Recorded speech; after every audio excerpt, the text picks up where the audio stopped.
We're going to address 4 different subjects. And these different subjects really cause problems in a marriage relationship or relationship that's, you're a significant other person. And the first teaching we're going to have is, they drive me crazy in the car. Now, I know that doesn't happen to you. Your spouse doesn't drive you crazy in a car, do they? Yours does? That must be the exception. But I'm going to go ahead and do the teaching anyway. Since there's only one person in here that meets that, I'm going to go ahead and do the teaching anyway. Just in case this happens to you at some time later in your life, okay? Do you frequently hear statements such as, slow down! You're driving too fast! You're scaring me! Did you see that sign? We got to turn up ahead. Did you see the speed limit? Do you realize how fast you're driving? You're following too close. You're scaring me, following. Watch out for that car. Please keep your eyes on the road. Stop texting. Don't do that while you're driving. Are you blind? Would you please stop and ask for directions? All right, now we're talking.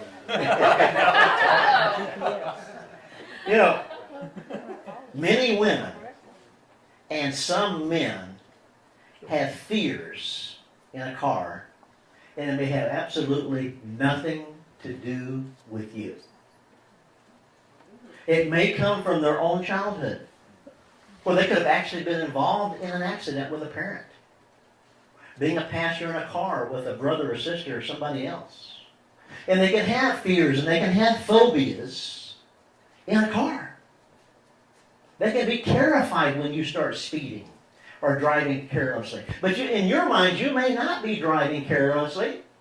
And of course, you have been driving for 20 years and you're a master. Of course, you can speed and have no problem. And you can handle that car. But that doesn't change the fact that your spouse is afraid. It doesn't change that fact. When Lorjan and I first met, I was a jerk. I mean, a total jerk. I had driven a car for many, many years. And I can masterfully handle a car in Atlanta traffic. Go in and out, in and out, in and out. And I can drive 30 miles an hour to speed limit and get us there. I have actually driven a race car a number of times. So I'm very confident in my driving. Okay? Hey, Lord, has he changed yet? But that doesn't change the fact, none of those change the fact that she's afraid, does it? Now, what is my priority here? Is my priority getting us there on time? Or is my priority maintaining a oneness relationship with her? For her to not be afraid, to make sure that she feels loved by me. Which one is my priority? Her. You're right. It didn't used to be. I have actually pulled the car over to the side on the interstate. And it said, I've had enough. I got out, slammed the door, walked around behind the car, opened up the passenger seat, and said, slide over. And pushed her over and sat down. I'm not going to drive. Well, then we're going to sit here, because I'm not driving anymore. No. Yes, I was. We have agreement. And I've done it more than once. You left me in the highway one Left her on the highway one time. Yeah. This was all prior to salvation? It doesn't count, does it?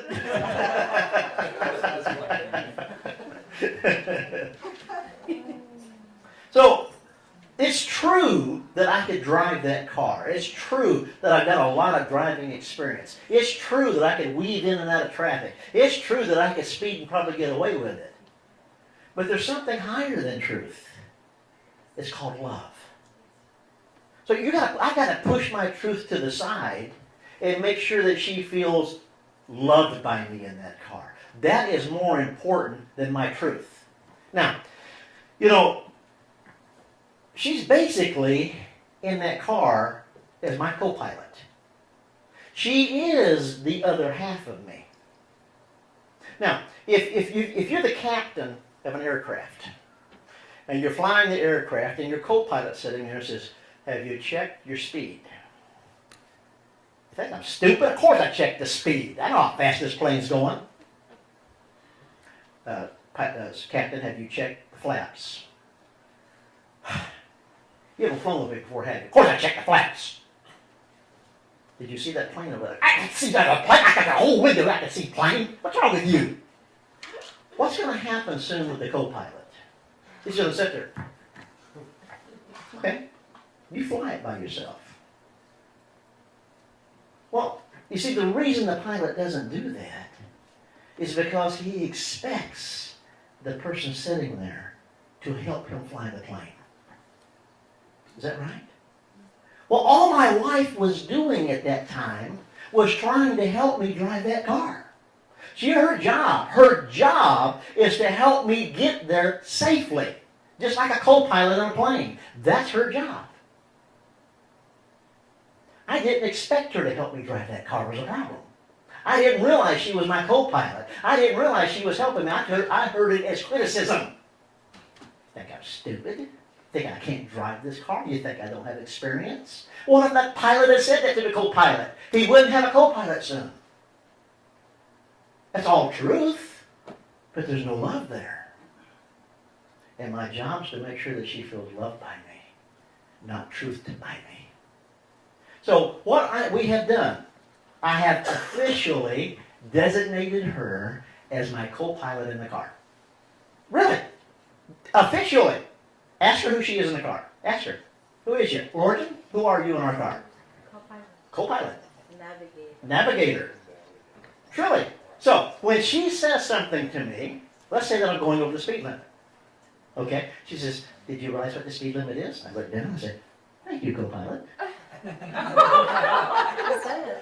I do. Cloned you yet? Excuse me? Have they cloned you yet? That's what we're doing in these classes. That's exactly what we're doing here. I say, thank you, co-pilot. She says, we need to turn up here. I say, thank you, navigator.